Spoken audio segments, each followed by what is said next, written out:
7.040, the court must elect a member of fiscal court to preside over this meeting. So can I get a motion?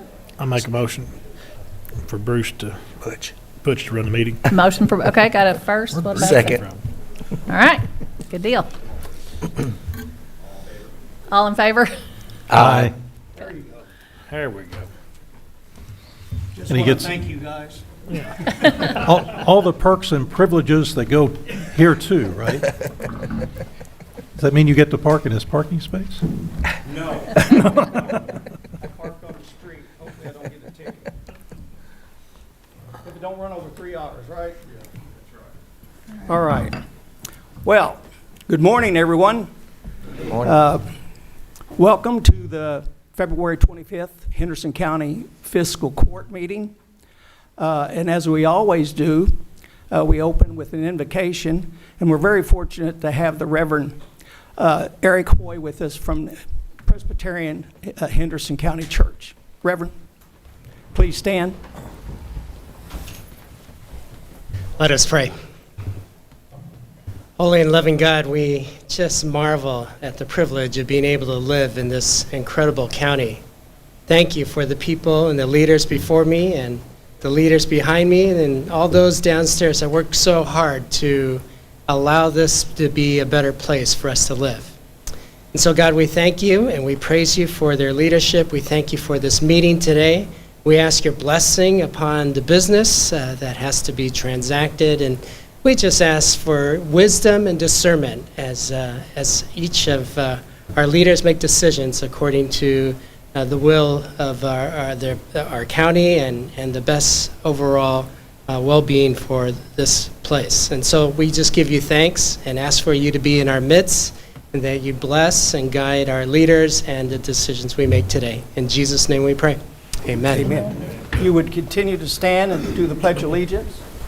I pledge allegiance to the flag of the United States of America and to the republic for which it stands, one nation, under God, indivisible, with liberty and justice for all.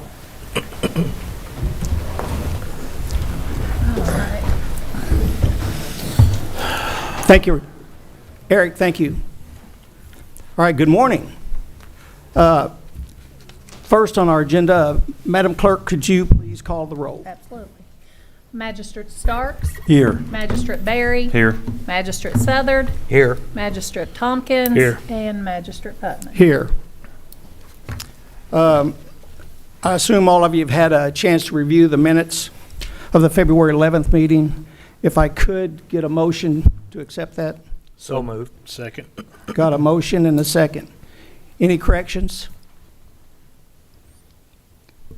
Any comments? All in favor, aye. Aye. Opposed? Ayes have it. Thank you very much. Well, as we continue the tradition of the Judge's Scholar, we're honored today to have Ms. Kennedy Reynolds from South Heights School. And she's brought a contingent of family and Mr. Black, the principal. So nice to see you. So Kennedy, if you would gladly meet me down front, we're going to read a proclamation in your honor.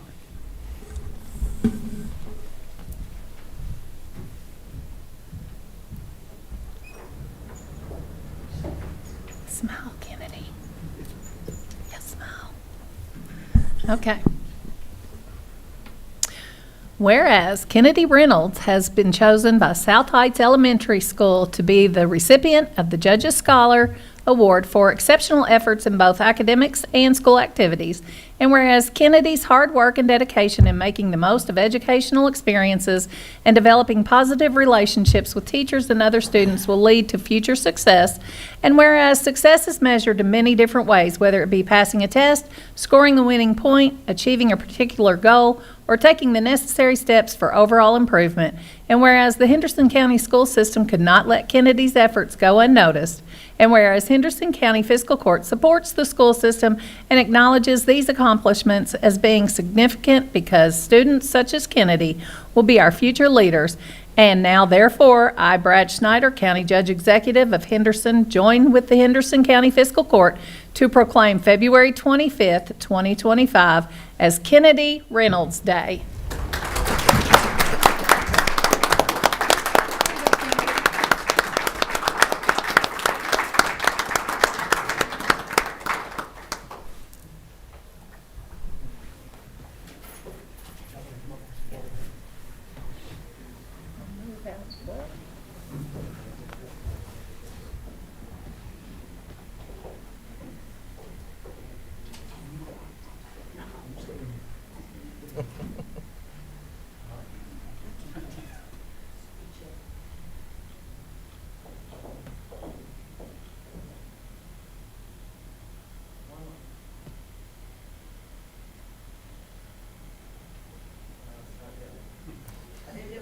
Look at it, make sure.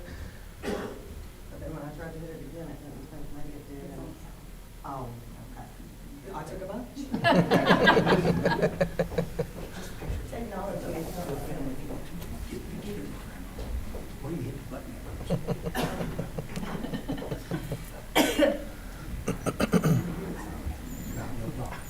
Doing a great job as usual, Nick. Get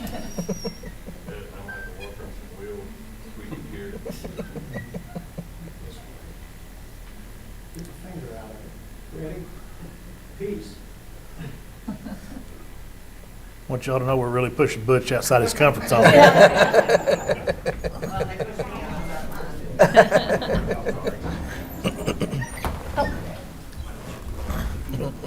She said, why don't you do it? Or he said, why don't you do it?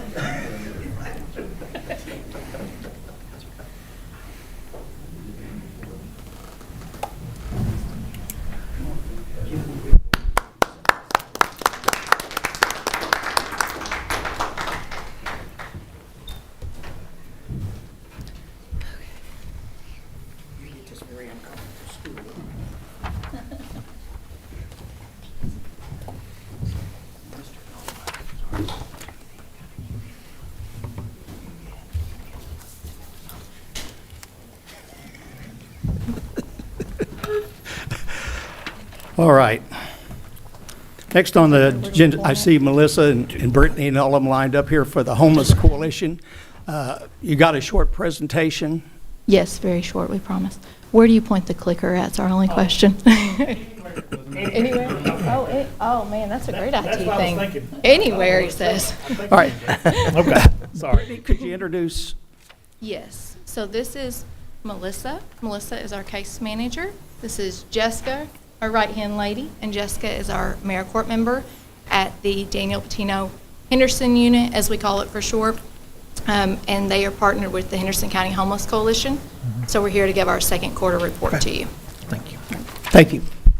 So we'll go ahead and switch on to the second slide. And we do want to thank you all for your support tremendously. And what we're going to go through is just what we have been able to accomplish in our second quarter. There are a few slides from the first quarter just so you can compare. We won't read those to you guys. Those are just so you guys have those in case you have any questions. As of a conversation that I had with Melissa a few days ago, I know this number is higher as of today. The office was started a little bit into July, and as of that time, they have had 374 clients total. That's no duplication. We don't ever duplicate any of the numbers that we're going to read to you. That's not, once a family comes and sees Melissa once, she would never duplicate their number twice into any other report as well. So it's 374 separate clients that have been through this 400 square foot office. So a lot of people in and out. We're not going to read through the July through September numbers. Those are just there so you guys can see those. Any place that you see that we have a plus, that is because at a certain point, we just had to stop counting because there was no funding, or because, as Melissa will explain here in a minute, Audubon area was able to step in a little bit with, I believe, some LIHEAP money that they had. So in October 2024 through January of 2025, there were 98 homeless, 113 people at risk. This is all what came through Melissa's office, Melissa and Jessica's office. People that were staying with family or friends that were at risk was 54. So that 113 people at risk, that's 54 more people who said, hey, I'm at risk, but for right now I can find a family or friend to stay with, but it's not a permanent situation. This is, a precarious, might be multiple family and friends, might be different couches each night, but 54 people said I can do that for right now. Another 113 said I'm at risk of losing my housing today and I don't have a family or friend to stay with. Permanent housing that Melissa was able to help with between October of 2024 through January of 2025 was 7 families, and that included 11 adults and 13 children. And Melissa, correct me if I'm wrong, those people would be homeless today if this office had not been able to help them directly. That permanent housing was to help them obtain housing or to stay in their current housing so that they were able to not be housing insecure. That's amazing. So, yes, and we could not do that without the help of the fiscal court and without the help of the city commissioners who will speak with this afternoon, along with the entire community. Rental assistance that was done between this time was 108 people. Request assistance, 11 were assisted at a little bit over $11,500. Unfortunately, 34 people were not able to assist 34 people, and that equated to about another $11,000. So how do you determine the unassisted part? The unassisted part comes from, we are using ERA2 money right now through Daniel Patino Shelter. And if they've already got their like allotted full benefits that they can't receive anymore, that's why they wouldn't be assisted. Okay. And the reason the numbers are so dramatically different too from September through, or July to September, October to January, is when we first opened the building, we were assisting with deposit and 3 months rent. And that went quickly. So that's why the numbers are so dramatically different. In October through January and moving forward, we're just doing like evictions, or we will help with the deposit and sometimes first month's rent instead of the 3. And the reason for that change is when Melissa's office was started up in Henderson, there was some COVID money through the federal government that Patino had already been able to secure, and they were kind enough to allot some of that to this Henderson office. That money, as Melissa said, was a first come, first serve, and it dried up very quickly. Sure. And then the other money that she mentioned, that was also secured by the Daniel Patino Shelter, I believe through the United States Treasury, and maybe some COVID relief that was maybe still left. But we do want to thank Harry. Harry actually had to be out of town today, but we do want to thank Harry. I'm going to call him Harry P because I always say his last name wrong, and he always gets on to me. But, we want to thank him because he cares about the whole entire grad area. Though he does run the 2 shelters out at Owensboro, he tries to spread any money that he can get from federal or state funds through the entire grad area, and he does send some of that to this office. So, and I apologize if this is You're a little fine. remedial, but so the 41,213.39 and then the 11,098, is that what they submitted for? This how you came to that total? That's what we distributed out. Is that what you're talking No, about? no, the unassisted. Those are No, the the unassisted. unassisted, So is that that what is- they requested, and so you track that and add that up? Okay. Yeah. I just wanted to make sure I was Yeah. following along. The only plus that we had on that July through September, that 92 people unassisted, that $14,000 and some change under utilities, we just had to stop tracking that at a certain point. Sure, understood. Because she had 11 people that she could assist in July, but 92 that she couldn't, and the requests became so. Yeah, I just wanted to kind make of- sure I was following along there, yeah. Yes, Thank yeah. you. And a lot of this 14,000 fell off in September when people were banking on the Audubon area that was doing their summer program. And then they ran out of funds, or their program ended, and then everybody was trying to get their bill paid. So on the utility assistance for October through January, 21 people requested. We were only able to help one family with 130, or one person, one family unit with $130. 20 people we were not able to assist, but I will let Melissa explain that in a partnership that she does through Audubon area we do. So the one person that we assisted, she was actually a family that we assisted in her rental to get a house. She was homeless, and her 130 was her deposit that we paid the deposit for. We try to utilize Audubon area because they had the 2 programs in the wintertime. They had their first program, it wasn't crisis, but the second one was. So, and they were paying, I think, up to $400 each program. So we try to utilize that, and we work really well with the Audubon area. Kim down there is great. And Audubon area is the holder of what's called LIHEAP, which is low-income housing emergency assistance program, and it's mainly for utilities. I hope I said the acronym right. And so that's coming from a state level. So that's also why Melissa tries to pair with them, because they hold a certain fund that we don't hold and couldn't hold. Only one agency usually holds that in an area. October 2024 through January 2025, not only was Melissa helping people stay housed or helping, doing her caseload of homeless in Henderson, but she also helped her and Jessica to refer one person to substance abuse housing. That actually is 2 as of February, and we'll tell you guys that at the end. They referred 3 people to mental health. 4 people were referred to job training, and that is out at the college through Voc Rehab. So it's a wonderful partnership we have. The Lions Club last year, they gifted us with $500 worth of bus tokens. So we give those to some of the nonprofits, and then Melissa uses those so clients can get back and forth to Voc Rehab out at the college as well. They also referred 1 to a domestic violence shelter, which is what that DV stands for. 1 was referred to GED training, again at the college. 5 were referred to Welcome House, and Welcome House is not in our area at the moment, so we do have to find a way to transport them there. Well, they do street outreach here too. They come twice a week, where they were coming twice a week. They'll be coming back, but they're located in Davis County too. And they have PSH vouchers, which is long-term housing. So we are collaborating with them too, as well as to help people get housed. And we've housed people with collaboration with Welcome House that's not on these, just because that's Welcome House whenever they initially. And they did go with Chief Boland the other day to visit the Evansville Rescue Mission as well, to see what services they would offer to Henderson residents too. They will take Henderson residents if they have room. They also helped obtain birth certificates for 14 people. That might not seem like a lot on birth certificates, but you have to have those to get any other help at all, period. And most states won't do those for free. So not only did we have to do 14 of those, we had to find a way to fund those, which we weren't expecting, but our village has pulled together, and they helped 15 people obtain ID cards. Sometimes those are free. Sometimes there's instances where those cannot be free. Again, we just call on our village and hope that they will assist us in needs. And the other big thing that we did this quarter is the unsheltered count, and you probably saw in the Hendersonian where there might have been an article about that. So on the unsheltered count, that is the K count. It has to be done the last Wednesday in January. That's not our rule, that's HUD's rule.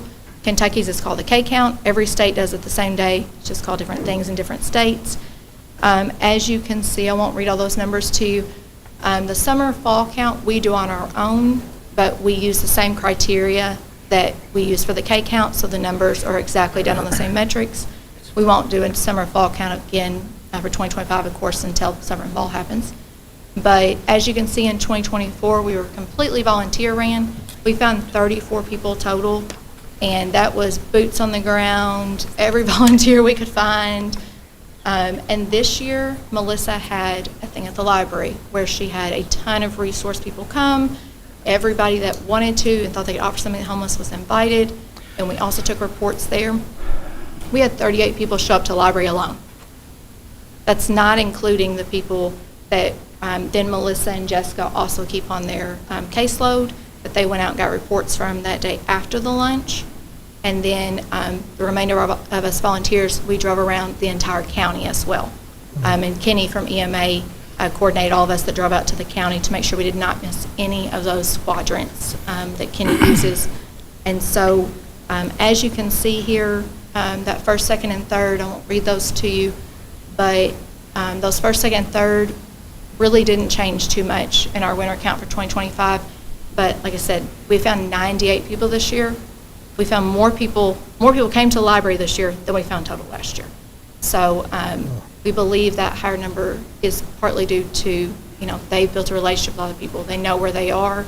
They know how, people trust Jessica and they trust Melissa. And we knew that was going to be a big part of making sure our numbers were truly representative of what was going on here. The sheltered count or the K count, again, I won't read those numbers to you. But we did work with the Father Bradley Shelter, and we did work with Harbor House, and we are so thankful for Josh. Josh is the new leader at the Harbor House, Mr. Bell, and he was wonderful, worked with us, and then we worked with Ms. Kendall Dean at the Women's Shelter, and Melissa and Jessica are working with them on a regular basis as well. So again, as you can see, those 3 reasons. That second reason, release from prison or a program with nowhere to go, many of the places in town in March are going to be getting together at the Salvation Army, correct? And they're actually from 11 to 2 going to be doing a training over how to help people whenever they're released from jail or from incarceration, how to better help them obtain housing and other things and get integrated back into the community. So that is on their Facebook page, along with, I believe, the Port's probably Facebook page, Salvation Army's page is probably on. There's a multitude of groups that are coming together for that. The next one is White Flag. On White Flag, we did not put specific numbers in here. We do have those if you guys want them, but we did not want to specifically speak about White Flag, because White Flag, that one is administered by Emergency Management, which is Kenny Garrett, and so we don't want to speak for Mr. Garrett, and that could take up a whole entire meeting. So Melissa and Jessica did assist with that. They kept a phone on them the entire time every White Flag was called.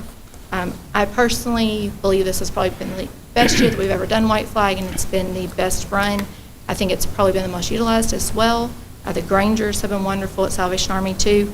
So we just put that in there just to kind of explain what White Flag was and when it's called. But if you guys want any more information on White Flag or have any questions, we can try to answer those. And Melissa actually does have how many days we called White Flag. In December, it was 17 days. January, we had to call it for 30 days. And in February, there were 15 days. So 62 total days a White Flag was issued. And I believe that's if the wind chill or weather goes under 25 degrees. 32. 32, excuse me. See, I know it's going to be wrong. But like I said, on White Flag, we just want to put that in there so you guys kind of knew what White Flag was and kind of who's involved in it. But if you guys want to know more on that one, please reach out to us privately, and we would be happy to do, a co-op meeting or something. But we prefer to have Kenny here to speak on that one with us. So we feel that pictures are worth 1,000 words, so we just put a couple pictures in here. We had the homeless outreach event on Monday, September 9th, which was these ladies' ideas. We all just came. And in that one picture, you could see that there were the police there. We try to have the police at every event so that they and the homeless and housing insecure community can get to know each other. And they have been wonderful. People feel that, they can ask the police any question they want to ask them. The police get to kind of know people, and it's just been a wonderful relationship. Also, Friendsgiving dinner, Melissa and Jessica hosted a Thanksgiving meal for all of our friends, housing insecure, homeless, and I believe you ran out by... Yeah, we stopped early. They had over 100 people at that, and that one was very well received, and that was at the library. And then the library let us do a giving tree there as well. And also with the events that we do, we get the port to come and get involved. So their kiddos come and they serve food, and they were great for the Friendsgiving. And then that's just some pictures of our K count and where we had the lunch. And then so yesterday, the ladies, we were fortunate enough, Rotary last week let us speak, and we passed around a thing to hopefully raise a little bit of money. And Rotary helped us raise about $200 last week, which we are very appreciative of. And so Melissa and Jessica said, hey, can we do a free laundry day for the homeless? Can we open up the corner laundry on Axon Street to the homeless? That was Washington. I'm sorry, Washington yesterday was Washington. This one that you guys can see here, it's on March 24th. It'll be on the corner laundry on Atkinson Street. And so I think that's a fantastic idea and something that I never even heard of or thought of. And again, the port sent some kids out, teaches the kids to give back as well. So if you guys are free on the 24th and you want to come, we've already secured the quarters and the soap. We just need some smiling faces and some helping hands. And then you can see off to the right that these ladies had a free dental clinic. And that's one thing we wanted to highlight. I know Health First is also doing a couple. The dental clinic, Melissa had to call them because she said, there's something wrong with your site. I got on, just opened, and it's full. And they said, no, that's not a glitch. As soon as we open them, they fill up like this. So it filled up in less than a couple of hours. And Health First is also trying to come more often to do dental clinics, but they are a huge need. And as you can see here, they service a lot of children in town. There are very few dentists in town that will take the insurance that most of these children have. So most of these children and their families are driving all the way to Louisville to get this service. Oh, my gosh. So that is, again, we won't go into these in particular, but if you guys have questions on those, let us know. But I just want to thank these ladies. I want to thank Charles Johnson, who's our board president of the Homeless Coalition, and many of our other people for just, doing what they can every day, coming up with creative ideas, and just showing this entire community that we really care. And I'm going to let Melissa end with 2 success stories that we have that are all her and Jessica. Well, and Jesus. Amen. So the first one on this side, on the left side, that is Donnie. We met him at the library probably the first month we was here, and he thinks he's a comedian. He's funny. But anyhow, he came to us, and he wanted this and he wanted that, and I was like, Donnie, let's try to get you to a substance abuse, because there was a little touch of drug issue. And he was like, no, God brought me to Henderson. This is where I want to stay. I was like, okay, God. Okay, God. So he was very, very strict on that. So we got him going at Folk Rehab. He got a full-time job. He works at the Goodwill. He says it's not full-time, but he's there all the time. So he's working at the Goodwill. He got housing now. And he's doing great. He's doing really good. He comes and we go visit him a lot too, though. But he comes and sees us all the time. So he's doing really, really good. And not only that, he's sharing Jesus with people. He sends stuff to our office. He has it mailed to us, but he has little Jesus tracts that he puts all around town. And he has them at the Goodwill up at his cash register. And so not only is he doing that, but he's spreading Jesus too. And then Ulysses from Community Park. I'm not sure if you guys are familiar with him, but I know a lot of people are. He lived at Community Park for a long, long time. When I first came down here, everybody was like, he drinks a little bit and this and that. So I kind of went on guard out there to meet him. But he's the most gentlest soul that I've ever met. I think he just needed someone to show him that they cared and with some compassion, and wasn't out there to try to wreck his little campground at Community Park. But anyhow, he went to jail for a little bit with drug charges. When he got out, he got in contact with me, and the same night we got in contact, I was able to get a hold of somebody that I knew. And the next morning, that night, Mr. Johnson helped put him in a hotel because we knew he was going to go to rehab the next day. So he's in a long-term treatment center in eastern Kentucky, and I get an email probably every couple of days, Ulysses doing great. Ulysses is transforming well. So not only will they help him with his drug problem, they'll help him with housing too once he gets further into the program. And so hopefully he'll have permanent housing once he completes that. But he's not at Community Park, so that's the good thing. So, but thank you guys. Thank y'all. Yeah, you guys are doing an amazing job. I was going to say most of us don't think about the homeless situation that we have here in Henderson. I know that until I was in this position that I didn't even consider it, honestly. I mean, I know that sounds terrible, but it's the truth. I didn't consider it. And the fact that you guys have an increase in numbers, I don't look at that as a negative. I look at it, you guys have done such a great job. People feel comfortable enough to know that there's quality help out there. So keep up the good work. Thank you. Thank you so much. One thing, when you're doing your K count, Brittany, do you take in consideration, I know there's criteria for homeless that's kind of broad, and it even takes in children that don't have, that's... Not for the K count. So the K count's really particular. The K count, their parameters are set by HUD, so we can only count people that are living in somewhere that is not considered normal habitation. I will tell you from these reports, because I've read them, we had a couple people living in storage units, we had a couple people living in abandoned houses. As you know, Habitat's trying very hard with our blight initiative. We don't want people living in abandoned houses for a multitude of reasons. A lot were living in encampments, on the street, underneath the overpasses. In people's backyards. Yeah, in people's backyards where maybe the family didn't have room for them, but they let them set up a tent. But for this one, the unsheltered, that's truly unsheltered. Okay. And then we did forget to mention 9 of the people that were listed as sheltered, they were actually, between 7 and 9, I'd have to look at our report again, between 7 and 9 that were listed as sheltered, they were actually only at the Harbor House because of White Flag, not because they were actually clients of the Harbor House. When White Flag happens, all the barriers come down, and both shelters just say, we want to make sure that you have a warm place to stay. So those people don't have to be clients of those places.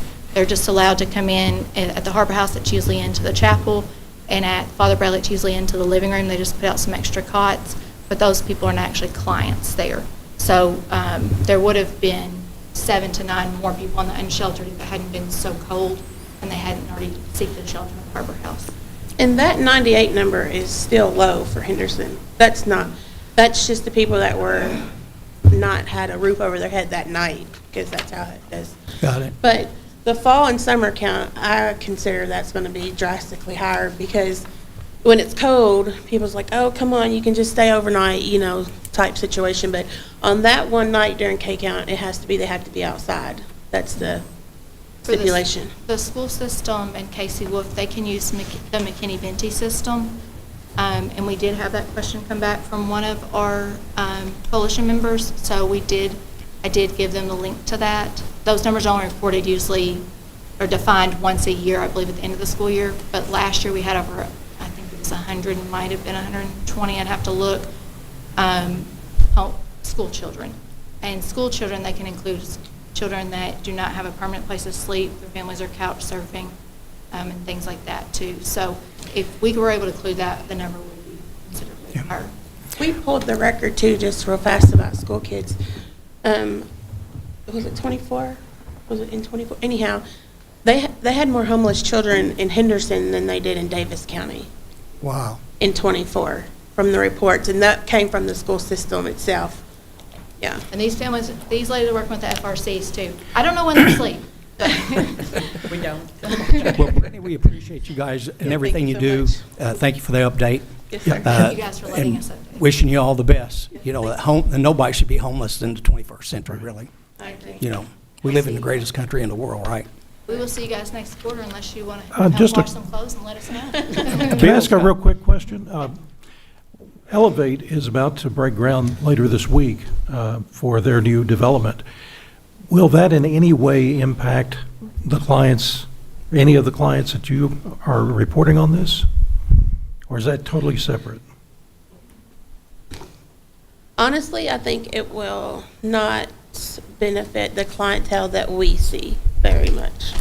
I think it's going to be a great program that they got going on for sure, and I think it's going to help a lot of people. But I'm not sure that a lot of our clients would qualify maybe for their services. What is the biggest need for this community right now as far as trying to do the work that you ladies are doing so Affordable well? housing. And so what does that look like? Well, A family shelter or transitional housing like you were talking about from the jail into? We just housed some. We've housed this week, and it's Tuesday. I think we have 5 families now, or 6, 5 or 6 families that are on our list that we're going to pay a deposit and first month's rent that can't find housing. And even like for a 1-bedroom, they can get up to $850. I tell people don't go get 1-bedrooms for $850. That's ridiculous. You can't afford that. So it's not our income limits or our rental limits. It's that there's no place to rent that is affordable. People want to charge. We have to inspect the properties before we pay, just to make sure they're livable.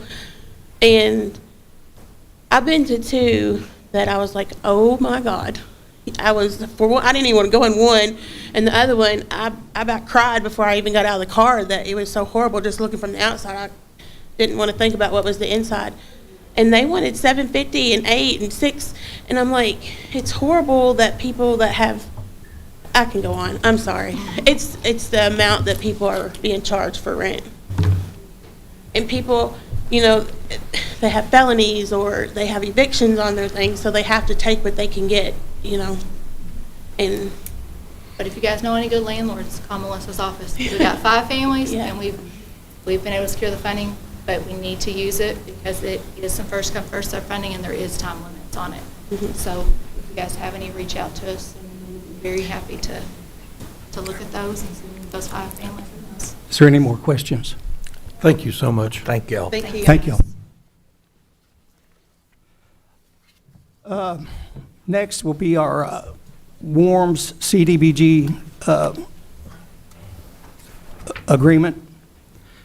And Deputy Judge Kurt's going to give us that information. Sure. Good morning. Morning. This is just a part of the annual WARM agreement. We went through the MOA a couple meetings ago. This is the annual legal binding agreement. You guys all have a copy of it. There's no resolution or anything goes along with it. County attorney has reviewed it, I believe. Reviewed and approved as to form and legality. And like I said, this is just the next step, annual step. This and the evidentiary materials go back to grad once this is approved. And this is flow-through monies, correct? Right. This is the CBD grant, the annual $200,000 grant we go through for the Warm Center. Any questions? Can I get a motion to approve? So moved. Second. Got a motion and a second. Any questions? All in favor, aye. Aye. Opposed? Ayes have it. Thank you, Mr. Weeson. We do have a resolution on the HB1 Harbor House project, which we do need to read. Kurt, do you want to? Yeah, most of you aren't familiar with this project. This is, Harbor House is planning an expansion, basically doubling their size, adding 18 more beds, a meeting room, 3 offices. Senator Mills was able to get some coal severance funds for this project. So it's nothing coming out of our coal severance money. This is all state coal severance money. But we are the county where Harbor House is located, so the funds have to come through us. So it's basically a full flow-through grant for us. So we're doing all the paperwork, and that's where it lies.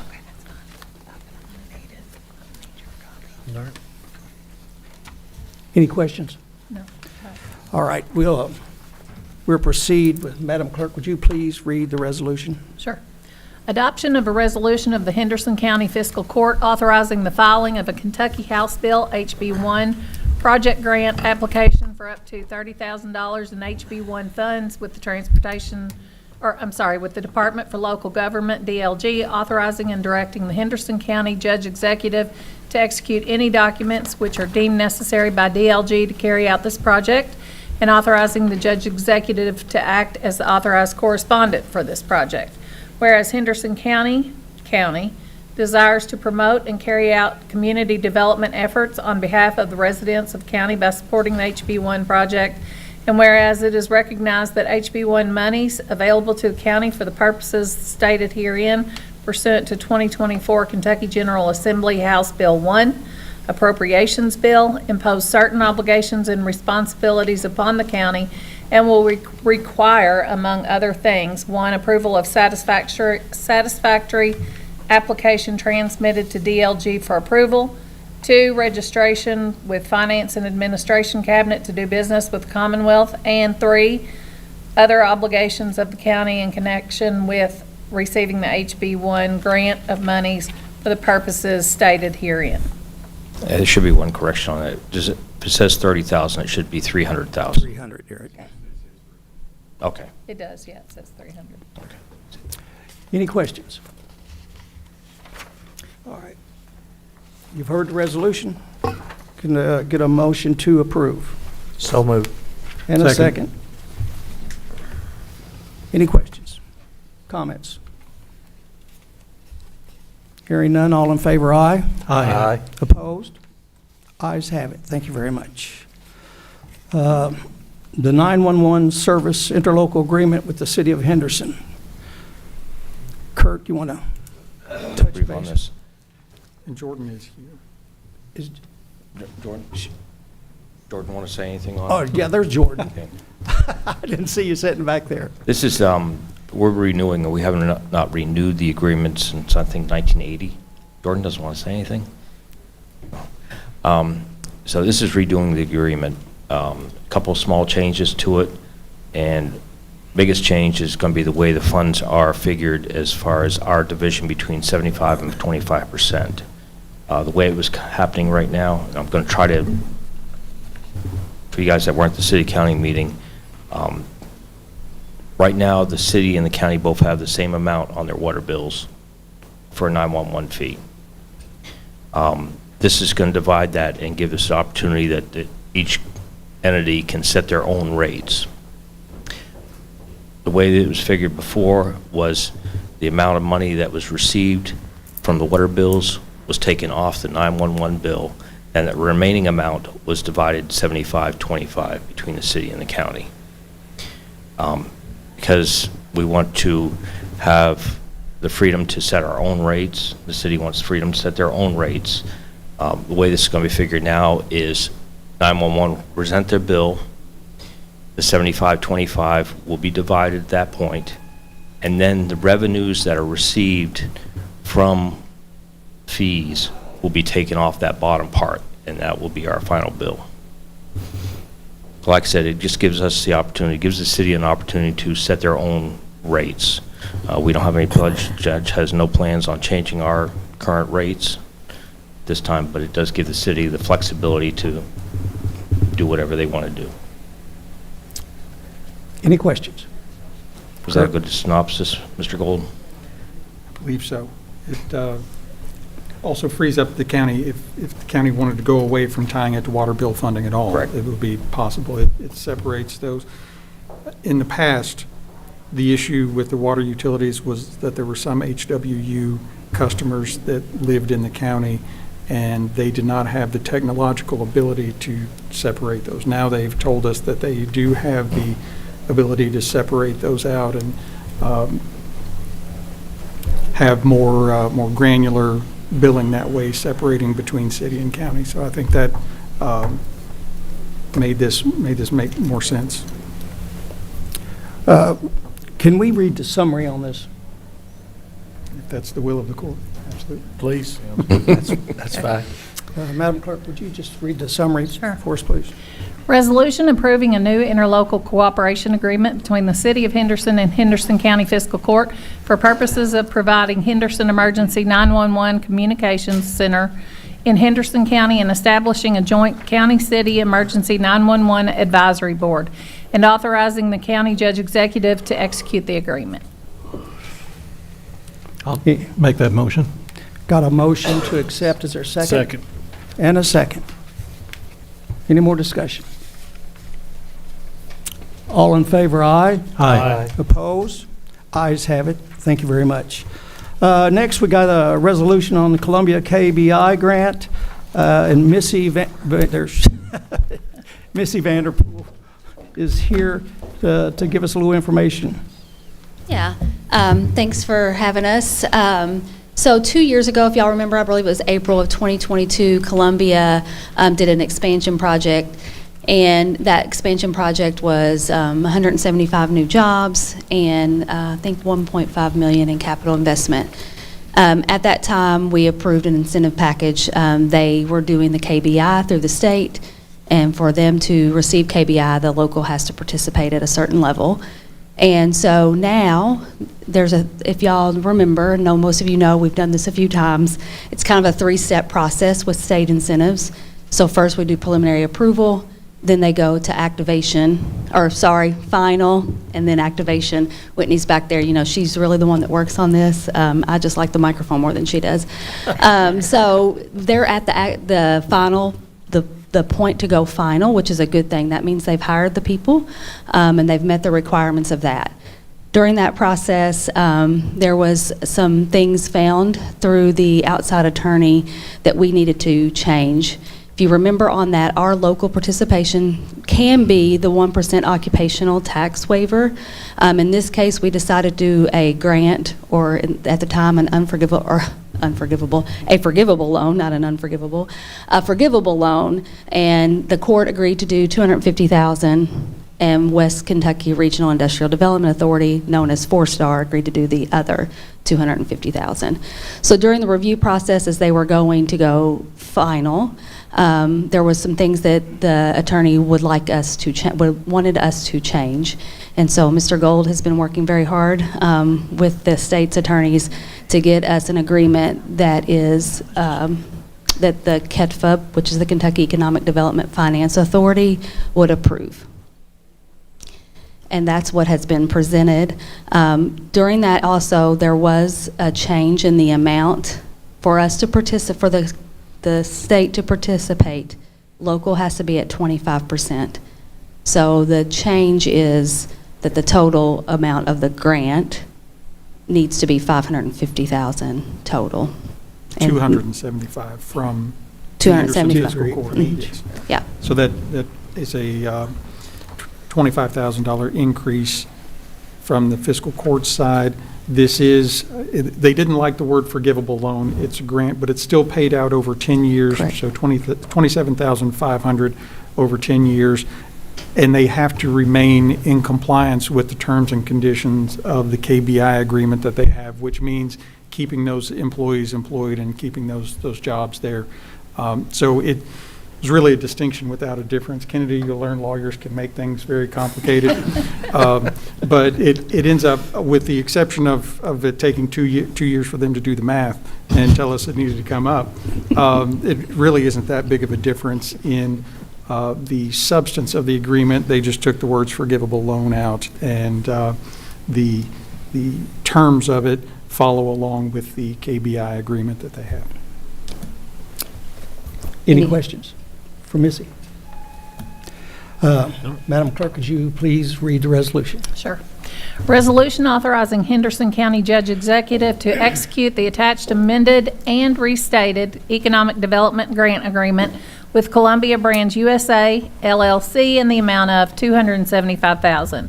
Whereas Columbia Brands USA, LLC, hereinafter referred to as Columbia, is a sports apparel and footwear products with a warehouse and distribution operation in Henderson County. And whereas Columbia has made an application for certain benefits and incentives available to it under the Kentucky Business Investment, or KBI, program as a result of its commitment to expand its facilities to create new jobs and sizable capital investments in Henderson County, and said application has been preliminarily approved by the Kentucky Economic Development Finance Authority, KEDFA, KEDFA, and whereas in support of the project, the Henderson County Fiscal Court entered into a job development forgivable loan agreement with Columbia Brands USA, LLC, and the Henderson Economic Development Corporation dated March 14th, 2023, to which KEDFA has requested modifications. Now, therefore, be it resolved that the Henderson County Fiscal Court as follows. Number one, that the Henderson County Fiscal Court hereby authorizes County Judge Executive Brad Schneider to execute the attached grant agreement between the County of Henderson and Columbia Brands USA, LLC, in the amount of $275,000 over the course of 10 years as the local incentive for Kentucky Business Investment Program Project KBI F2523-842, and to execute any and all other necessary and appropriate documents required by the Kentucky Economic Development Finance Authority to complete the proposed project. And number two, the prior job development incentive grant forgivable loan agreement dated March 14, 2023 is superseded by this agreement and shall be considered null and void. You heard the resolution. Any questions? Can I get a motion to accept? So moved. Got a motion and a second. Any more discussion? All in favor, aye. Aye. Opposed? The ayes have it. Thank you very much. Next on the agenda, we have our animal control reports. We got Stacy McCord Crooks from the Humane Society with us today, and she's got a special guest. Bring her up. I'll go ahead and do the report. I will. I'll get In January, we had 21 intakes for stray and at large, but we had 36 calls. The reason for the difference of those numbers is the 36 is what they got dispatched out on or what we got calls on in the shelter, but they probably got there and the dog was gone. So that's why the numbers don't always, from the best friends matrix versus the pie chart, why they don't always match. We had only 10 returns of the 21, so only 10 that the owner came to get. And then we have frequent flyers. We had one come in on Saturday and they reclaimed it, and an hour later they were picking the dog up again. And then, so anyway, so on the calls that they went on 3 abandonment calls, 2 aggressive calls, 36 animals at large, 3 bites, 3 deceased animals, 1 neglect case, 3 sick and injured animals, welfare check 14, and then we did have a horse case that we went on as well, which I need to get with Steve on that.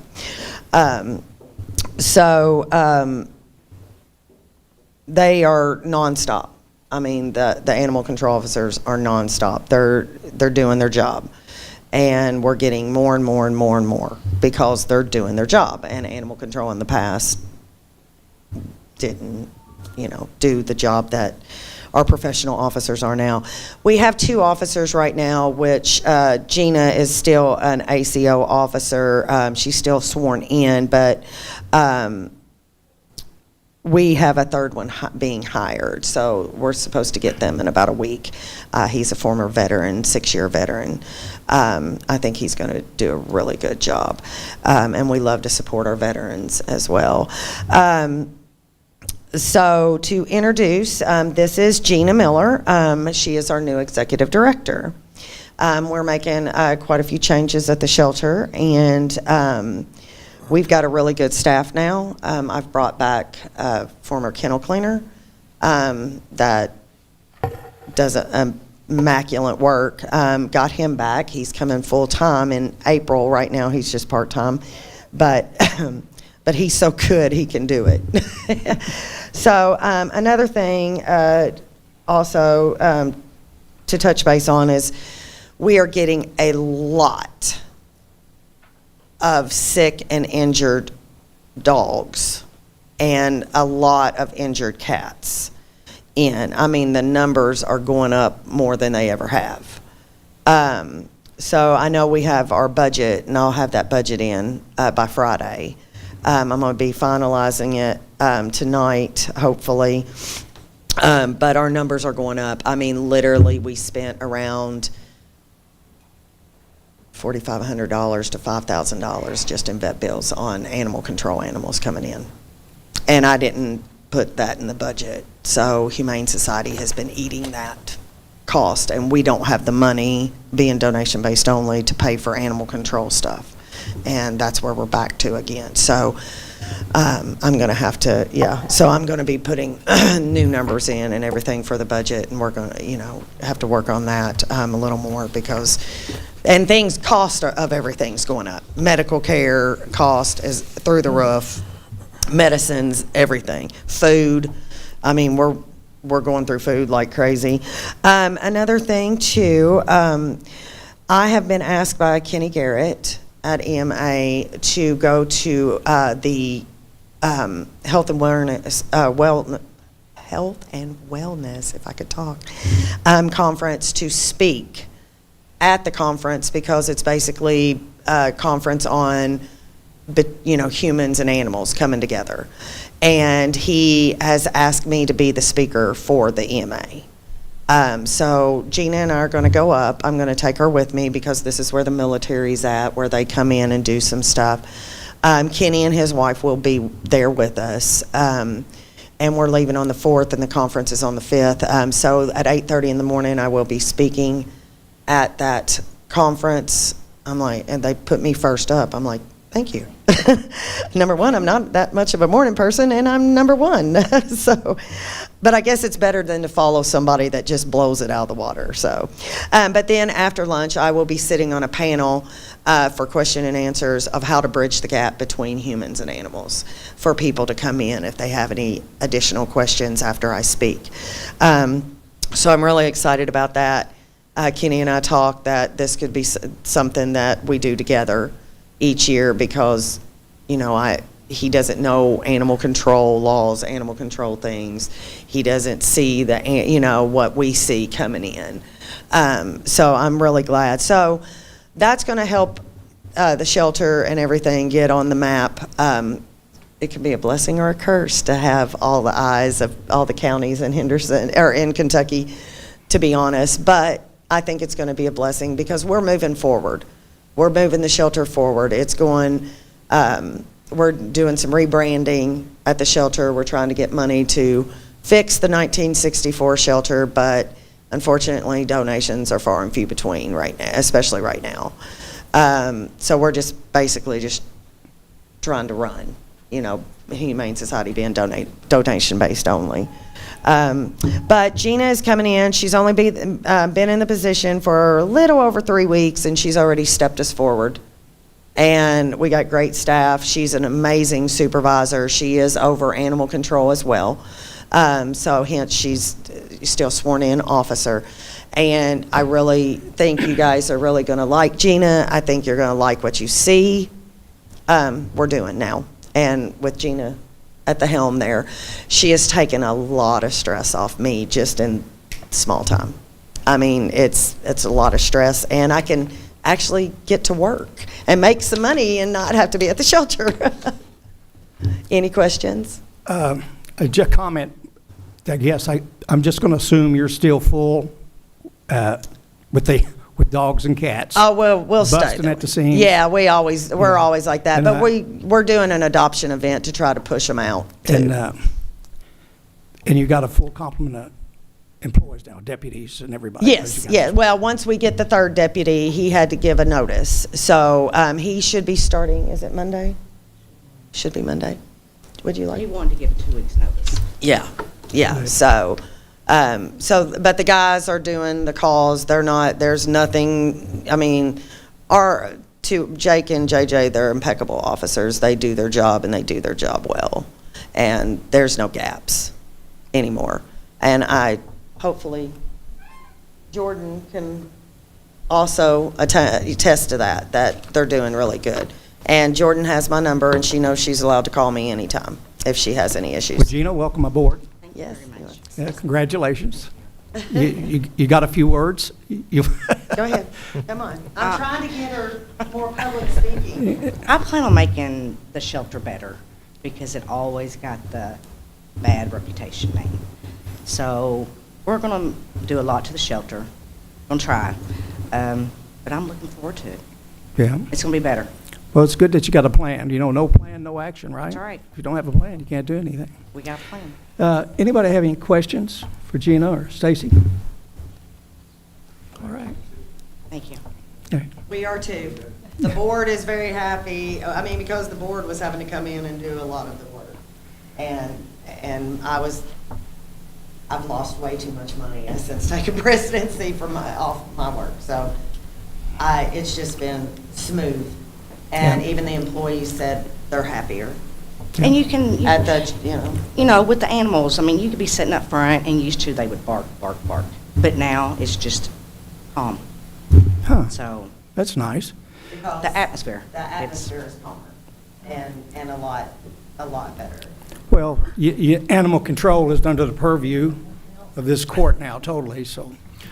And along that same line, Butch, I was just going to ask, I guess of late, we've had to have our animal control officers, when they weren't out on calls, helping to clean the kennels and the show. Is that right? Or? No, they don't really do much cleaning at all. They clean, they have to, they've got to help with their animal control dogs, and stuff like that. So they might jump in and clean a quarantine area, clean their kennels and stuff. But no, they're not Yeah, I used to in the past, which I thought it was asinine that you would make an animal control officer that's on call, and so they could be up 24/7, have to go into the shelter and clean the whole shelter. So I stopped that. But Because, you mentioned you've got someone that's going to be coming in to do that. well, he's part-time right now, and we're gonna get another part-time kennel tech, and then he will be full-time in April. Because again, that kind of goes back to the whole illness. Right, no. If it's not a, you Yeah, know, no, he's. conducive atmosphere or clean atmosphere. I told Gina when I had called Sean and basically said, please come back, begged him to come back. I said, you will not have to worry about a thing with those kennels.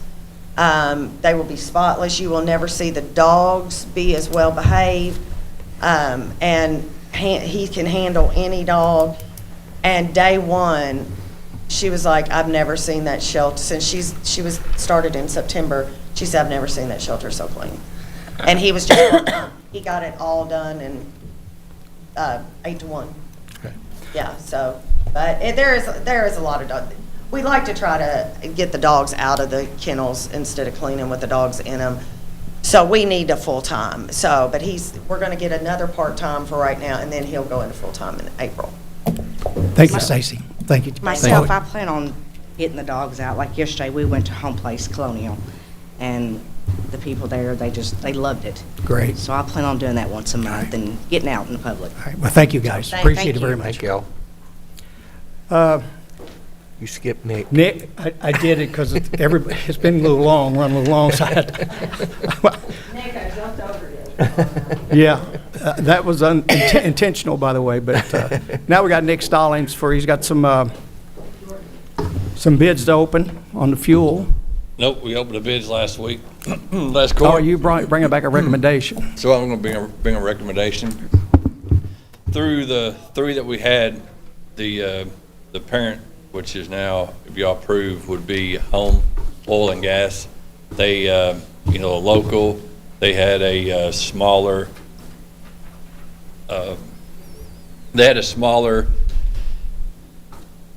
buyer's margin for the fuel at .0325 cents per gallon. So that was, I think the next closest was .06. So obviously they had a smaller bidder's margin, and and so that's what we're looking to approve. Make the motion to approve. Got a motion to accept. Is there a second? Second. Any more discussion? Questions? Hearing none, all in favor, aye? Aye. Opposed? Ayes have it. Thank you, Nick. Got All right. anything else? Yeah, just real quick, I'm not gonna say this is in Good County because it's not in Good County, but we had at the schools, we have large pull behinds. They're the, 6 open container that has a hydraulic bed on it that's able to dump when we get back to the recycling facility. Standalone trailer, so they're a lot larger than a 5x8 that's at most businesses. This yesterday morning, when the individual that picks them up went to go by and get it hooked up, they saw it was completely burned up. So they try to look at video to see what was going on and how it happened, but obviously there was no camera face to that. So we have a $20,000 trailer is completely destroyed now. So I'm saying that kind of be vigilant. You see the activity around them. That was it. It was actually at South Heights Elementary School. So we've had a couple instances out there that either been vandalized now, but this is far beyond spray painting.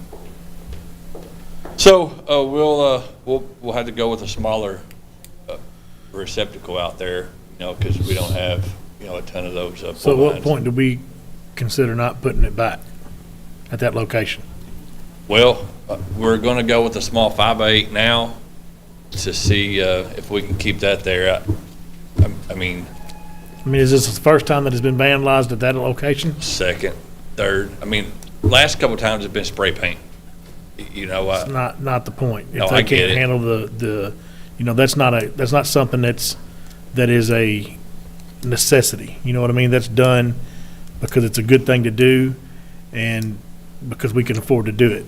And if they want to misuse that resource, then we can put it somewhere else, in my opinion. well, obviously now we have we have a need to go more than the spray paint. So, the recycling manager did get, he did get with the city police and go through the proper channels to look through their video monitoring system, but nothing was near. So that's been that will be a point to where we'll try to put in a 5x8. Obviously, those are smaller receptacles. They don't really have the glitz and glamour of trying to be vandalized. So we'll check that. I mean, I don't know if the school themselves need to be punished for the faults of the residents out there like to have fun, but it may be a point to where, hey, we can't if we can't keep going out here if something's getting vandalized. So basically the last resort is not a 5/8. inside the locked gate? Yeah. Oh. So was the gate locked?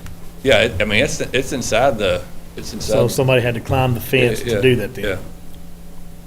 Okay. So, all right. Nick, we got any insurance that's going to? I mean, it'd be a Keiko deal, whatever our deductible is, you know what I mean? Gotcha. So there are some salvageable parts from this, so we've got some pretty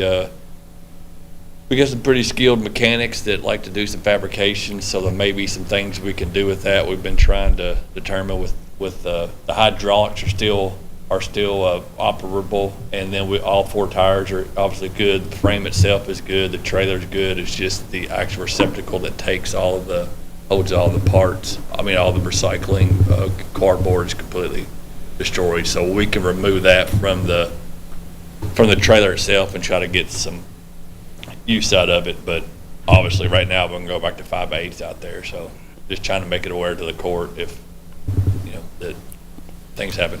Thank you, Nick. All right. Keep us updated. Thanks. Is Renisa Abner? No, Renisa's not here, but they submitted the report and turned over a check for $49,079.21. Any questions? Can I get a motion to accept? So moved. Got the motion to accept. Is there a second? Second. Anything else? All in favor, aye. Aye. Opposed? Ayes have it. Thank you. Our treasurer, Brenda Ryder, County attorney. oh, wait a minute. Let me get Steve, Brenda, I'm I've got a sorry. few checks if you want them. Yeah. Yeah. I jumped over the county attorney. Mr. Gold? No do you- problem. I've got several checks. First is interest in the amount of $248.52, a flow through from the city, $458.33. Another interest check, $123.76. Aflac, $594.52. Dental and life, $758.09 and $11.10. And health insurance, $17,768.87, bringing today's total to $19,963.19. And the fiscal year total to $178,911.89. And Kennedy tells me she's never held almost $20,000, so I'm going to ask her to hand that to Magistrate Putman. And I always say it's just like being an adult. You get it in, and then you have to turn around and hand it to the government. Thank you. Good job. Thank you, Mr. Golden. We appreciate all you do and your staff. Thank you very much. Got anything else? No, sir. Thank you. I make a motion to approve the county attorney's report. Got a motion to accept. Second. Is there a second? Taylor did. I second it. Okay, I didn't hear it. Anything else? Any questions? All in favor, aye? Aye. Opposed? Ayes have it. Thank you very much. Now, Treasurer Brenda Ryder.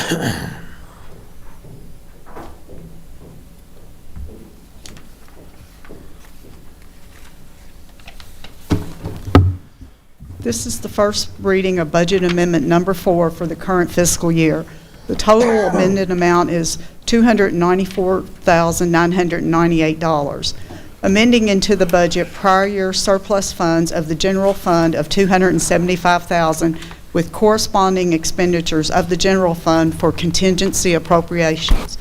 This is necessary for the future transfer from the general fund to the Economic Development Fund for the earlier presented KBI grant. Also amending into the budget general funds of $19,998 for sheriff's grants with corresponding expenditures for sheriff's maintenance and repairs. This is for an awarded grant which was not included in the original fiscal year budget. The total amount of this budget amendment is $294,998. Any questions? Can I get a motion to approve? So moved. Second, is there a second? Second. Anything else? All in favor, aye? Aye. Opposed? Ayes have it, thank you. The transfers are as presented, and this is redistributing appropriations within the existing budget. Also, I have a cash transfer from the State Grants Fund to the Jail Fund in the amount of $6,542.14. This is to correct an electronic fund transfer from the Bureau of Prisons for the September 2024 housing payment. Any questions? Can I get a motion to accept? Second. And a second. Got a motion and a second. Anything else? All in favor, aye? Aye. Opposed? Ayes have it. Thank you very much. Your bank balances after paying claims today, the day-to-day appropriation should be approximately 66%.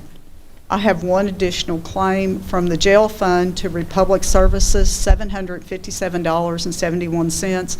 This is for service and is from the contracted services other appropriation line.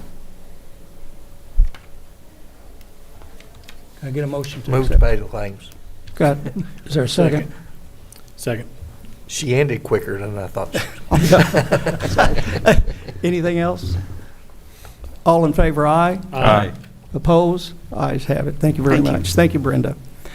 The Finance Committee did meet last Friday, Tim and I and the judge and Ms. Ryder, and we found everything to be in exceptional order. I think our health care is going in the right direction at this particular time. Correct me if I'm wrong, Ms. Ryder. But all is good. So I don't have any old business. Does anybody have any old business that you know of? Mr. Gold, did you? All right. Guess we're moving around on good of the county. Anybody in the audience have anything for the good of the county? Jailer Todd?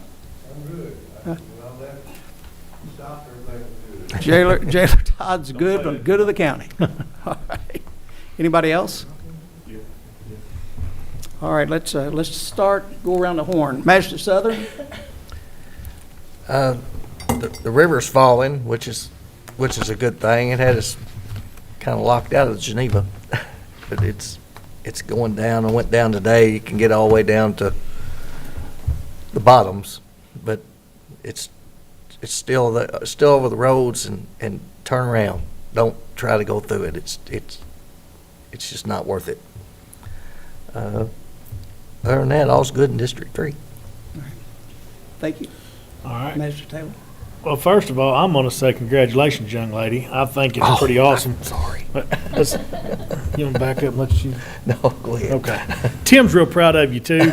He's just worried about this backwater because it affects him every day. So, but honestly, all jokes aside, we're all very proud of you. I think I say this a lot, but it's true. It shows that you do the right things when nobody's watching.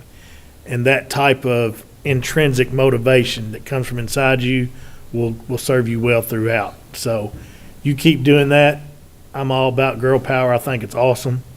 You keep beating those boys. And it's pretty special to have a day named after you. You know what I mean?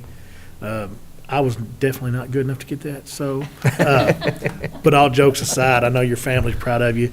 And again, we are too. So enjoy your day and keep it up. Thanks. Thank you, Master Taylor. Make Butch buy you 2 desserts. That's right, that's right. Magistrate Starks. Thank you so much, and good morning, everybody. Great to see everybody here, and hard to believe we're already almost 2 months into this year, and we've gone through a lot. So again, I want to say big thanks to our road crews and first responders, everybody that has been out in less than ideal conditions a lot of times, late at night or on the weekends, and especially when it's been bitter cold. So appreciate that so much. And I just wanted to say, be safe, keep that speed down, watch out for these crews, because there's still a lot of limbs being picked up. And pretty soon, I think we'll see some pothole crews out as well. So watch out for those folks. I do know that the state's been out.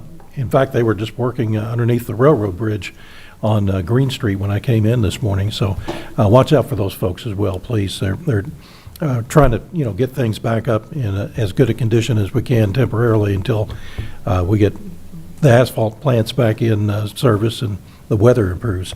And I do know you might detect a little bit of weakness in my voice. I've been getting through a sinus infection. And so I just want to say a big thanks to all of our healthcare professionals out there. They are beyond covered up because there's still a lot of stuff going on out there, flu, COVID, RSV, you name it, stomach bugs. And so just, big thanks to those who take care of us when we need a little extra TLC. And certainly I don't want to say, let this opportunity go by without saying congratulations, Kennedy. I love your smile. I love your attitude. It shows. You just have that aura about you, and you are doing the right things, so stay on that track. What's your favorite subject, would you say, at South Heights?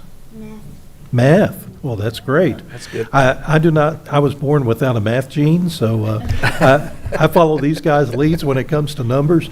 But and I lean on the experts like Brenda and everybody. But yeah, that's great. Keep it up and enjoy your lunch today with Butch. I know you will.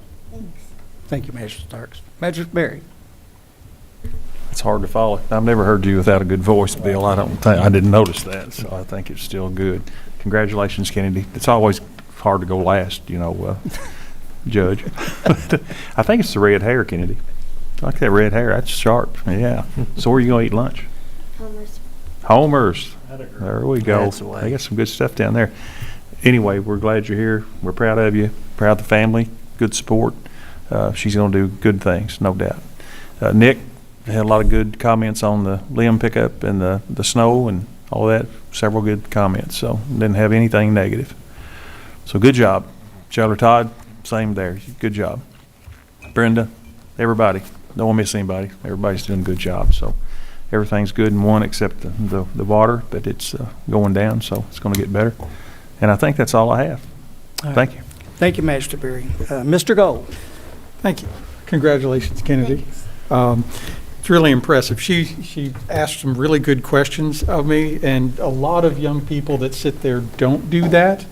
And it was very impressive that how engaged you were in the meeting, and she asked me a couple of questions. I wasn't quite sure the answer, so good job. A very impressive young lady. And stick with math. Stick with math. Both of my kids speak math. They don't love it, but they're really good at it, and it is they don't understand liking math and being able to do math is a superpower. The rest of us are all in awe of that. My sister's a mechanical engineer. She loves math, and she makes more money than I will ever see in my life. So stick with that math thing. Trust me. As far as the county attorney's office, I think several of you know that we were at our County Attorneys Association meeting last week. It's an annual meeting. And I was struck by two things. Number one, I had with me Macy Branson, an assistant county attorney, and Kyle Evans, our first assistant. And it was great seeing them sought out as experts in certain fields. Macy is an expert in juvenile law. Kyle's an expert in county attorney office management, things like that. Elected county attorneys from around the state were seeking them out and saying, think, Steve, let me talk to Kyle. Where's Kyle? I need to ask him about this. Where's Macy? I need to ask her about that. And it feels great to work with great people, and it also feels great to be, recognized around the state as having a high-quality office that runs well. So that was the first thing that struck me. And the second thing that struck me is, just like when anybody gets together, there's always some grumbling. And so many county attorneys would say, oh, my fiscal court, I'm telling you. And then they would talk about that.